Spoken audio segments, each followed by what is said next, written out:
The Adventure of Tom Sawyer by Mark Twain. Longman Simplified English Series. Read by Naramon Pansamro. Chapter 6. In the Graveyard. At 9:30 that night, Tom and Sis were sent to bed as usual. They said their prayer, and Sis was soon asleep. Tom lay awake and waited in breathless impatience. The clock struck 11. Then there came a signal, the meowing of a cat. A minute later Tom was dressed and out of the window. He crept along the roof of the bushes and then jumped to the ground. Huckleberry Finn was there, with his dead cat. The boys moved off and disappeared in the darkness. Half an hour later they were stepping through the photograph of the graveyard. It was on a hill, about a mile and a half from the village. A faint wind moaned through the trees, and Tom feared that it might be the spirit of the dead complaining about this disturbing of their dreads. The boys talked in whispers, for the time and the place.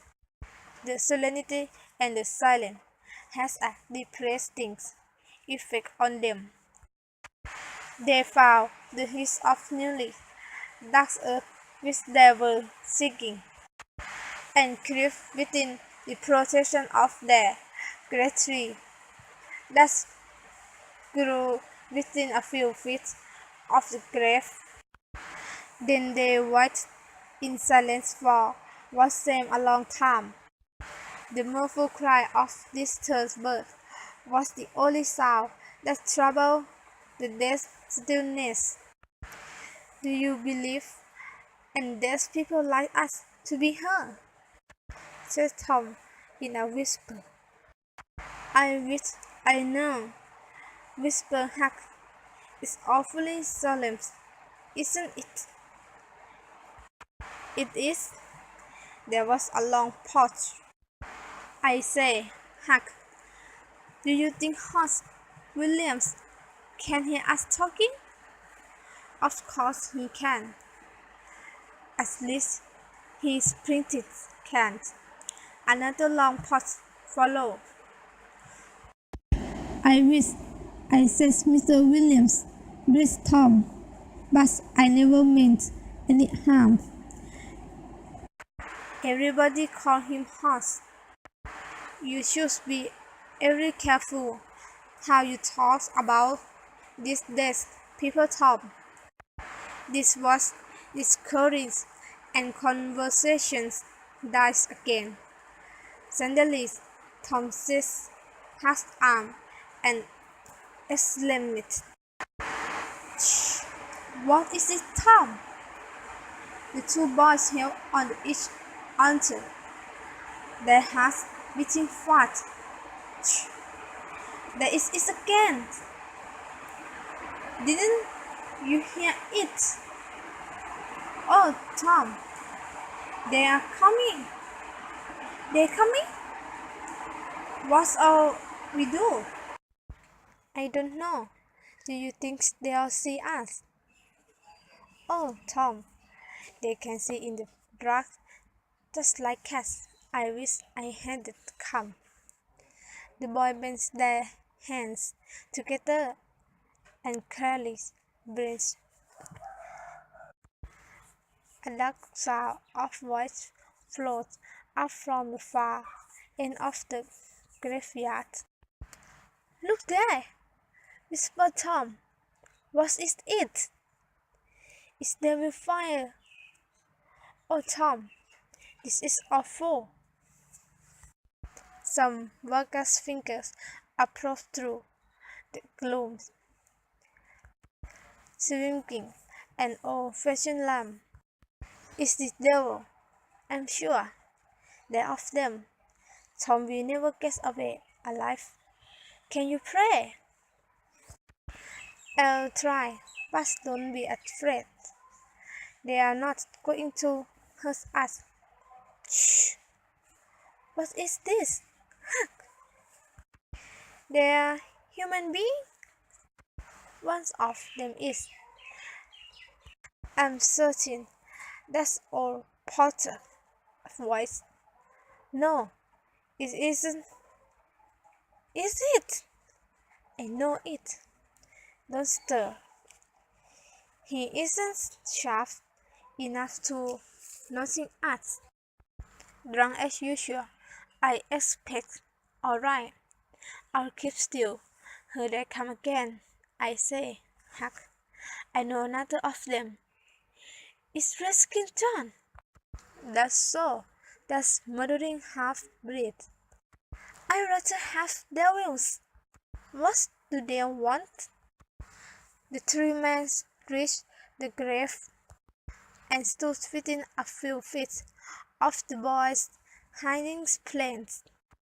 Here it is, said the third boy, and the owner of it held it left up and revealed the face of young Dr. Robinson.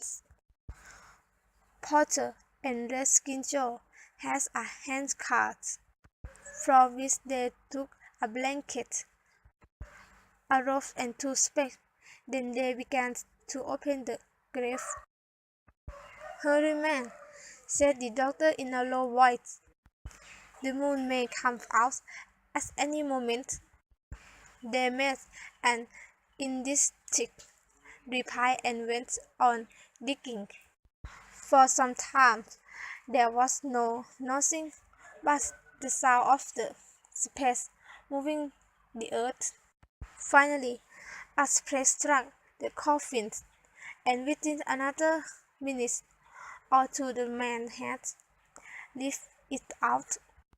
They broke off the lid with their spade, got out the body and dropped it fully on the ground. The moon sailed up from behind the clouds and lifted up the shocky face. The handcart was got ready and the body was placed on it, covered with the blankets, and bound in its place with the rope. Potter took out a knife, cut the end of the rope, and then says, "Now the cursed thing's ready, Shabon, and you hand out another $5 or they stay." "That's the way to talk," says Redskin Joe. "What does this mean?" asked the doctor. "You demand your pay in advance, and I paid you." "Yes, and you've done more than that," said Redskin Joe, approaching the doctor.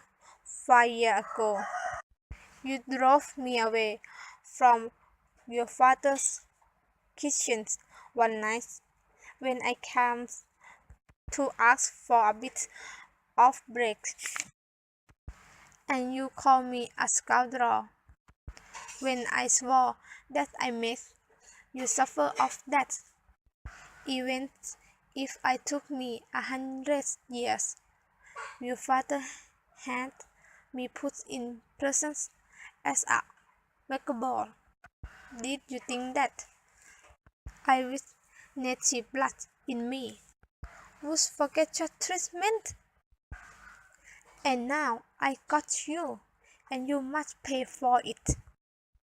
He was threatening the doctor with his fist in his face by this time. The doctor struck out suddenly and knocked the villain down. Potter dropped his knife and exclaimed, "Huh, don't try my Potter." The next moment Potter and the doctor were fighting fiercely. Redskin Joe sprang to his feet. his eye flaming with fury, snatched up Potter's knife, and went crashing cast light about the struggling man, seeking for an opportunity. Suddenly, the doctor tore himself free, seized the having headstone of William's grave, and stabbed Potter with it.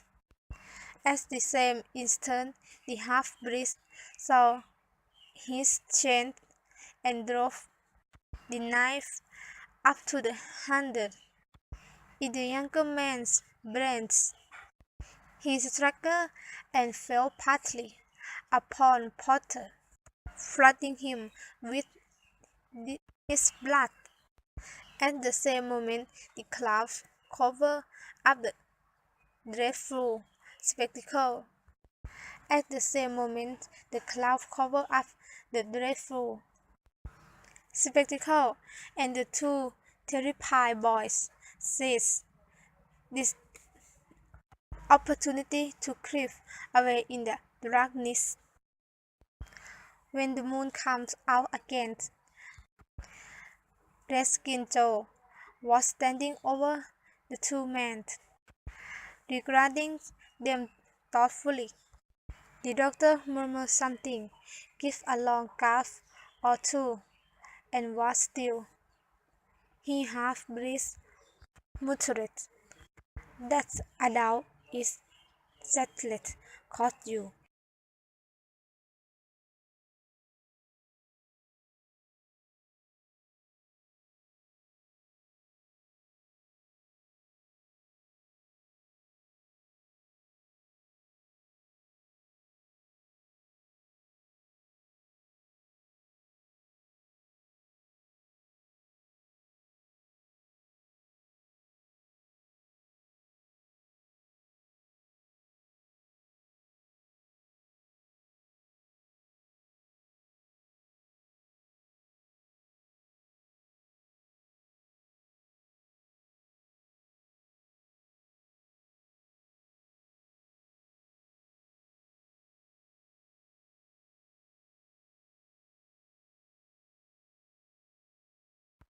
"Good heaven, what's this, Joe?" he said. "It's a nasty business," replied Rescue Joe, without moving. "What did you do it for?" "I? I don't do it." Potter trembled and went white. "I thought I wasn't drunk. I shouldn't have touched any drunk tonight. But it's in my hand yet. I can't remember anything about this." "Tell me, Joe, truthfully now, old fellows, did I do it, Joe? Upon my soul and honor, I swear that I never meant to. Joe, tell me how it's happening, Joe." "Oh, it's a flu." And he was shot, a fine young doctor, while you two were struggling, and he hit you with the handburns and knocked you down. Then you got up, snatched the knife, and struck it into him just as he hit you again. And you've been lying here still now." "Oh, I didn't know what I was doing." "It was all on account of the drink and excitement, I'm sure. I never used a weapon in my life before, Joe." The poor clergy dropped on his knees and held out his arms before the murders. "Joe, don't tell. Say that you won't tell, Joe. That's a good Fellow, I've always liked you. Joe, and defend you too. Then he rubbed the body after doing so. No, you've always been good to me, Potter, and I'll keep my mouth shut. Oh, John, you are an angel? I'll bless you for this till my dying day. He began to cry. Come, now that's enough of that, says Reskin. You go that way, and I'll go this. Move now, and don't leave any tracks behind you. Potter hurried away and the half-breed stood looking after him. If he's as much stunned with the blow and as still with the drink as he seems to be, Greskin Joe moved. He won't think of the night till he's gone, so far that he'll be afraid to come back for it. The coward.